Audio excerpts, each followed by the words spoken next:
What's a new crew? Welcome back to my channel. If you're new, my name is Cassandra. Today we are doing some one for now, one for later postpartum freezer meals.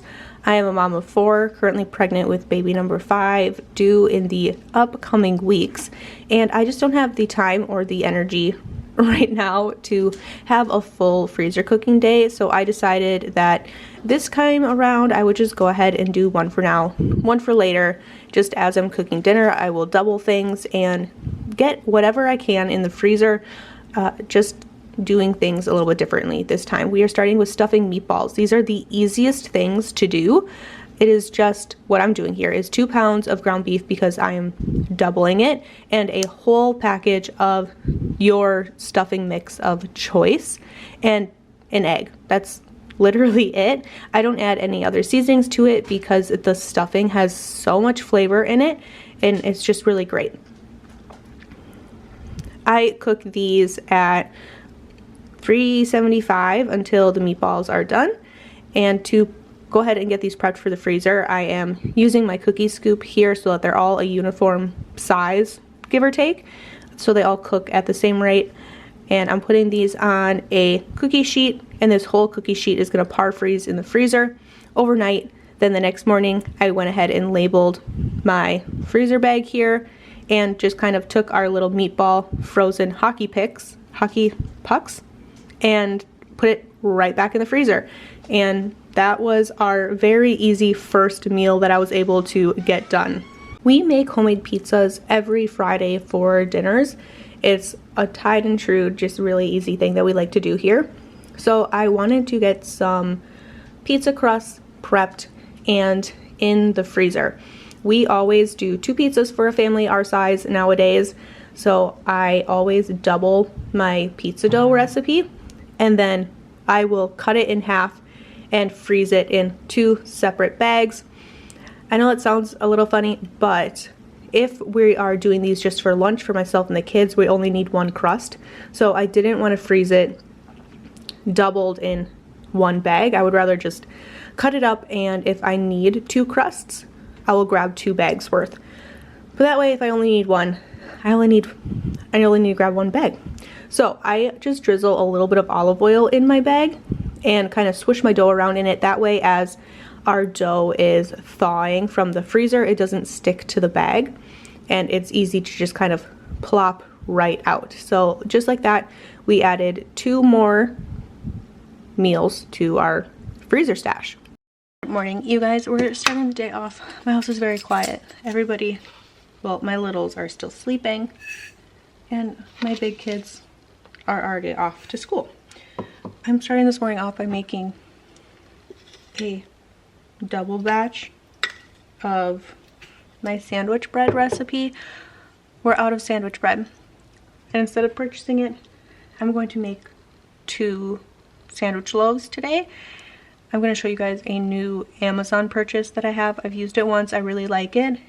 And the goals for today are to get outside and tackle some outside things, because today and tomorrow are basically our only non-rainy days over the next like 10-day forecast. So the plan is to get outside today and tomorrow, weather permitting of course, and tackle some things outside that I want to get done.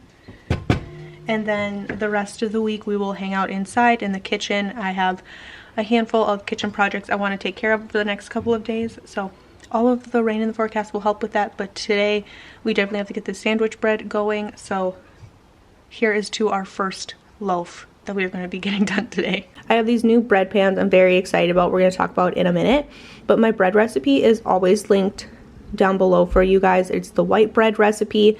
If you click the link, there's a ton of different recipes there. I've used a handful of them. They're all really great, and I really like them. It's the only bread recipe I've ever felt the need to use. Really delicious. It's very soft, very fluffy. All of the things you want your bread to be, which makes me very happy. I opted to order some that were kind of in the middle of the road. I'm pretty sure for the 2 of these it was like $48. To me, that seems a little expensive for a bread pan, especially when I know I can go to the Dollar Tree and get one for $1. So, but I have 2 kids, one kid who Will just does not like my homemade bread. And when I sat down to talk to said child to figure out why they don't like that bread, it was a shape issue and that we can never slice it thin enough for a sandwich bread. So I got these and I'm hoping that that'll help with at least the shape and then being able to slice them thinner. I can't slice them very thin, but my husband can. So these are the bread pans. They have little holes through here to get some ventilation, and then they come with a little slider top that just slides on the top here while it bakes, and you get a perfect square loaf. I got 12-inch ones. They also sold 8-inch ones, which is like your typical bread pan. I opted to go with two 12-inch because we are a large family and we can fly through the bread. So it's just like a normal bread pan. We're gonna spray it. And very important, don't forget the tops. My bread recipe is always linked down below. I use the white bread recipe. If you click the link, there's like a ton of different bread recipes in there. I've made a handful of them. I really like all of them. The buns are really good as well. I use lots of recipes off of that, but my specific bread recipe is the white bread recipe. The recipe that's written makes two 8-inch loaves, but because these are 12-inch pans and they're thicker, I double the recipe. So what would normally make a double batch or 2 loaves, I use for just 1 loaf of this, and it was absolutely perfect the time I did it. So I made 2 batches, which would normally make 4 loaves, and cut them in half. Sorry, I feel like I'm not explaining this very well. This normally makes 2 loaves. I'm going to use this for 1 loaf. This normally makes 2 loaves. This is exactly as the recipe is written. As you will see it, it normally will make 2 8-inch loaves, but today we're making 1 12-inch loaf. I hope that makes a lot of sense.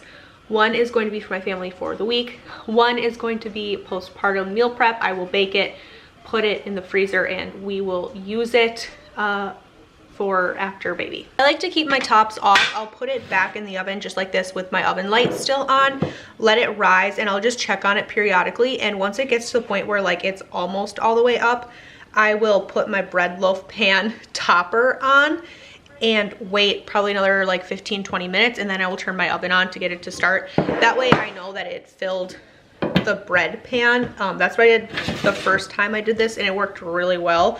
I got a perfect square loaf. And you just roll it. Can you roll it? Don't squish it, just roll it. Yep. Roll it into a big log. Yep, perfect, just like that. And now we take it.